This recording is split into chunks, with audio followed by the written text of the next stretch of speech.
Huranba hegwakpane abako da mapudo ba heng mobile da urani sese khongdom achauba se matu macha macha oire gi hingon da geina thabi se siga hekwe abako dei sina angouba si chaure si khongdom se chaure tanare bengun mayam ngasi di ai akhoi neto noi da bai abako akhoi aunty oida ado akhoi ina ongi ne magi hana ising jawo matam da ina video nga thakat khibane abako kena to bagi magi hinjang napi meyam ama ising ichang no lupsan gibdo do ngasi se mai hingon da chakya ina tawri ne abako ado shortcut da bai se shortcut da bai me aba ai mamang ji enga ke mai hingon je kamai to ge ai koina bakre ajam asami da bai se hawai maru mak tharame se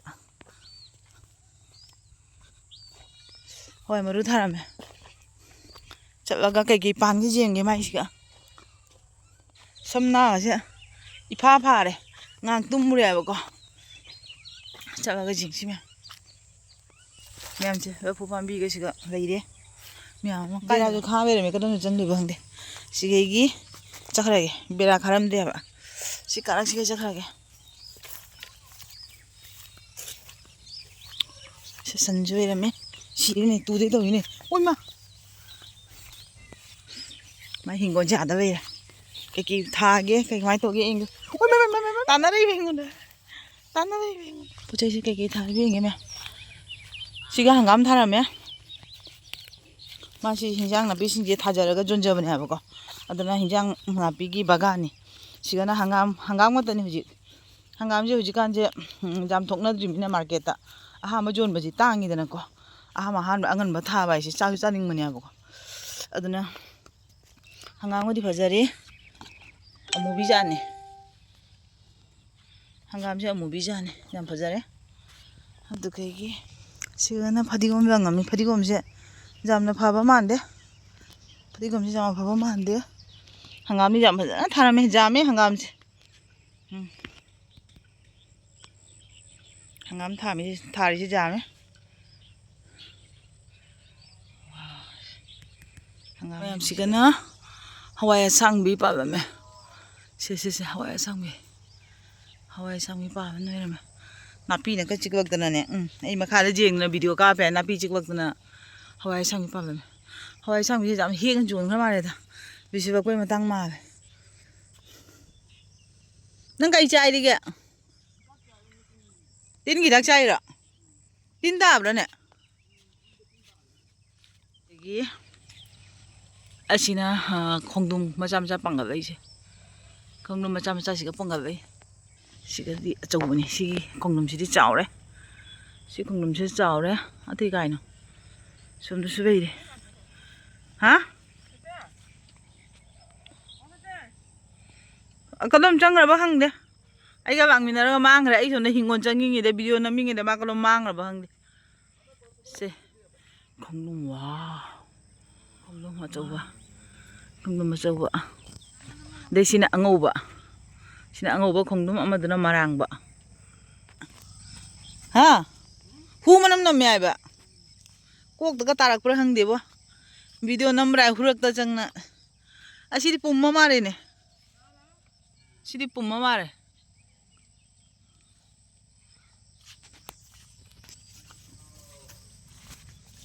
natina makna option jadra nam na sibra hang dini nako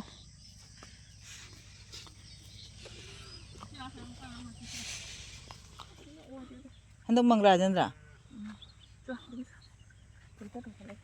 mangra pambi ni me si je sona hawai sang je pan na jon wo ra ba hangde loina khoi khuru kana tawri ba jam phajana pa lo de ba hek na jo bira e pandi pa ba me sona no no ba thakat poi mare pa ba me bagan ni chaw me ba ko phajana u de maning ngom de gi mulaga tha da ba phajana jo ba mani hangam je amuba kanoni chara je amubani manipur gi do thar di phaba manipur gi akhoi koro koi bi jingda asina akhoi gi jari bon local gi ni se hawdi hawba jam thot pa hangam ne ba me akhoi hangam sing jeng se machu se murei na ne sathina thol ba ko khoi jari bon gi hangam ni se Sang kape. Si mapaksima ni pura. Si mapaksima dei sonda si mapakam bairi. Sondana aluga hawai maruga thare mi sonda. Nungsa sina urira udri khangde. Andi si mula chai sa.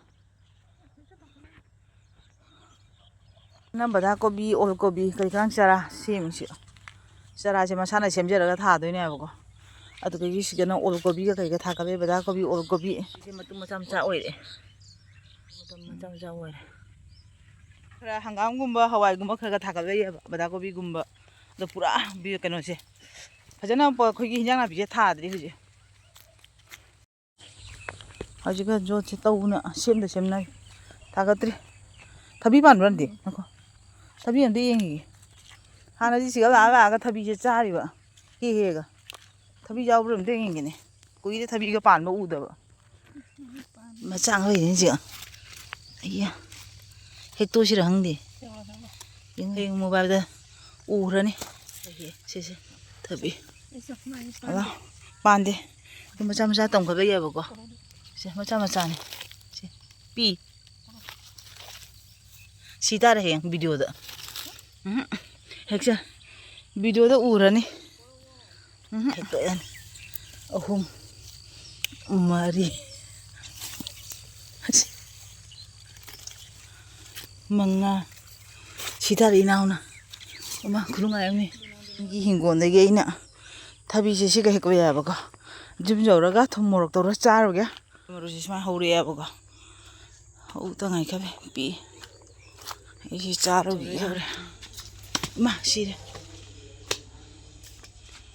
Chawra.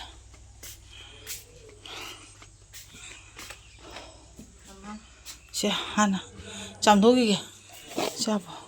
Mem siga yi thungkhra gaurage. Thungkhra gauraga. Tabi chai ma musin muine. Kai de sen ngra bang. Se to de morok se anti gi. Karan dari di heuge. Ko anti kalandri se. Chào mini học trong bà là mini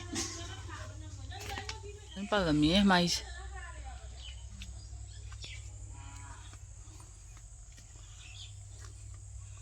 hangam chara Manipur chara này hangam se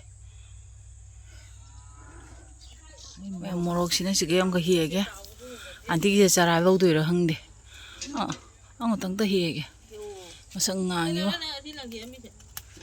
ma se ang tang ja ni si oina sa hau ka đâu rồi si ngam miet ga sa rồi thabi du ga ne sa ge si mayam aina huji hek bak pa thabi do si ga ira aina thabi se hurane hek bak pa ne ba ko da mapu do ba e huji aina ta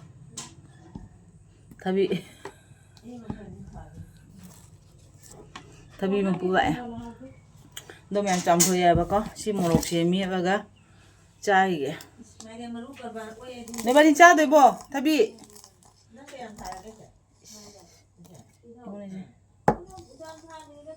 Nebari thabi cha doi bo Hai je thabi cha doi bo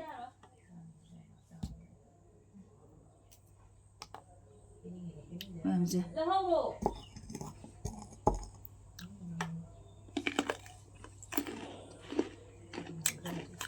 ngon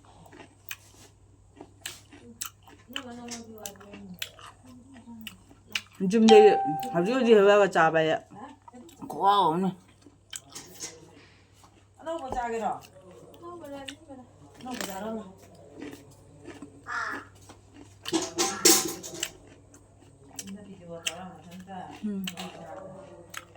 Thabigi Mukbang maning da Dit Thabigi Mukbang sao sao cái của ta có lỗi mình nó để phân cả con đi ngay đây thì ngà phun nó ta tải xong rồi ạ phá rồi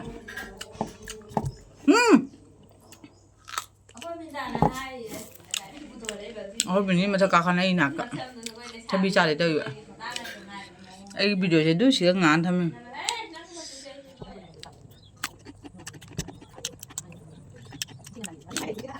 Tadi mana?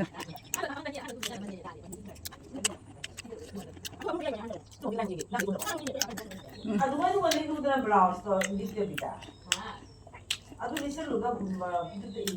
ai video xem mi đôi nó ba này hay chặt bị cắn là ngang đây mình à ngang nó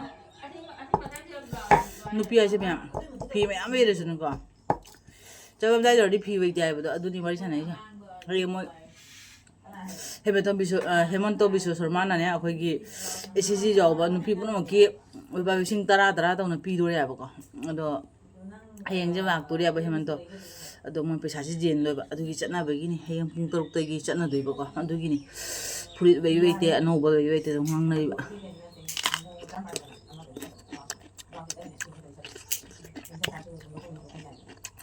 hả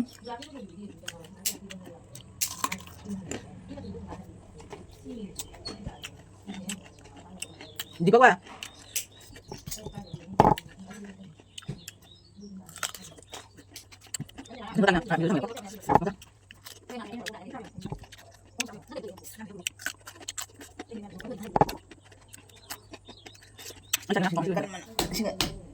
ma bông mà vâng đây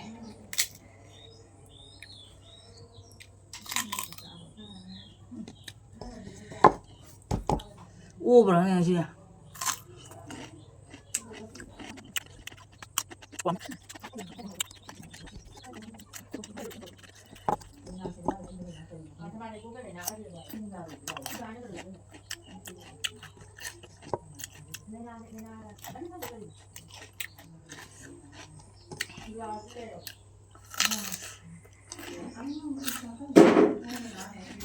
tụi mày không nhớ rồi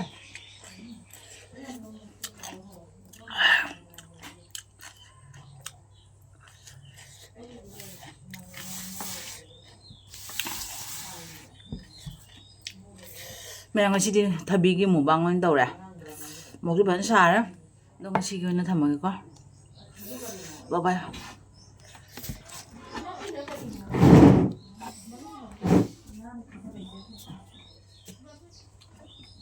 về xin phèn đi nào